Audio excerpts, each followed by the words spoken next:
The air is thick with fog, so dense you can barely see your own hands. Ow.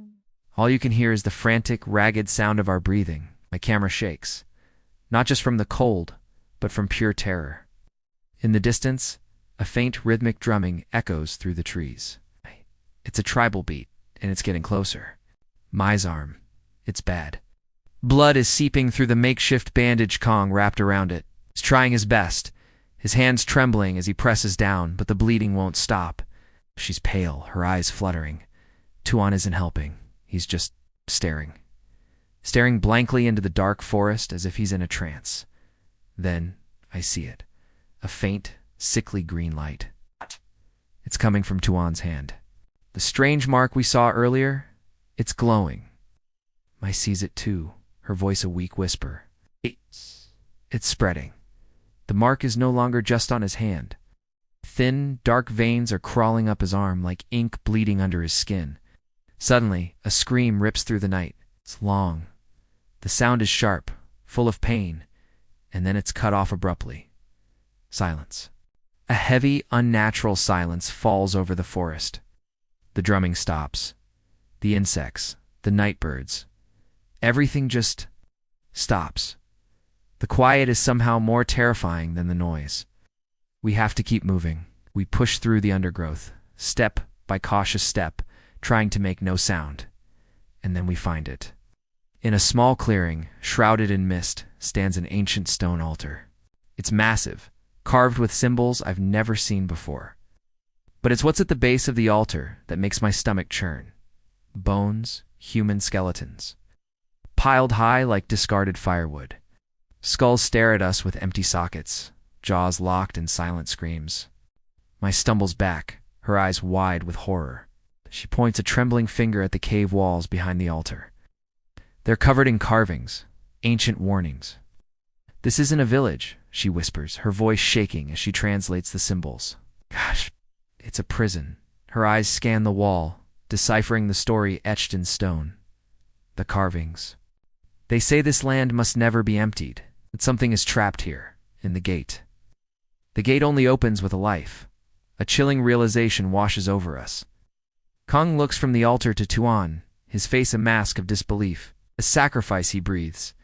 Tuan doesn't seem surprised. He turns to us, his eyes hollow, and whispers, "It wants me." The mark on his hand glows brighter, the veins now reaching his neck, tightening around his throat like a collar. He clutches his head, groaning. The voices, they're back. I spin the camera around, my heart pounding against my ribs. We're not alone. Shadows are moving at the edge of the clearing, flitting between the trees. They're circling us, closing in. And then they step into the faint light. The tribe. They've appeared from nowhere, as silent as ghosts. Their wooden masks gleam in the eerie glow, faces frozen in grotesque expressions. Torches flare to life in their hands, illuminating the horrifying scene. We're surrounded. The chanting starts, a low, guttural hum that seems to make the very ground vibrate. Mai lets out a soft cry and collapses. The blood loss is too much. Kong doesn't hesitate. He scoops her into his arms, his face set with grim determination. The gate. We have to get to the gate. He starts running, and I follow, stumbling over roots and rocks. Behind us, the tribe doesn't pursue. They just stand and watch. Then the earth trembles.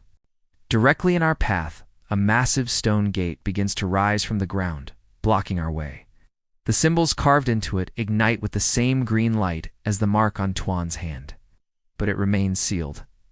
The gate is here, but it's closed. The tribe's chanting grows louder, more frantic. It's a ritual, it's a ceremony, and we're the unwilling participants. Then I hear footsteps behind me. He walks past us, his movements stiff, robotic. He's heading back toward the clearing, toward the altar. He stops and turns, looking directly into my camera, directly at me. "At you." His voice is calm, resigned.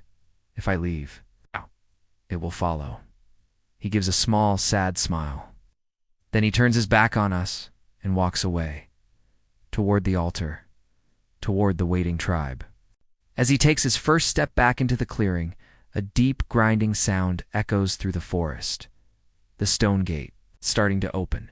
Kong sees it too. He sees Tuan walking away, and he understands. A raw, desperate scream tears from his throat.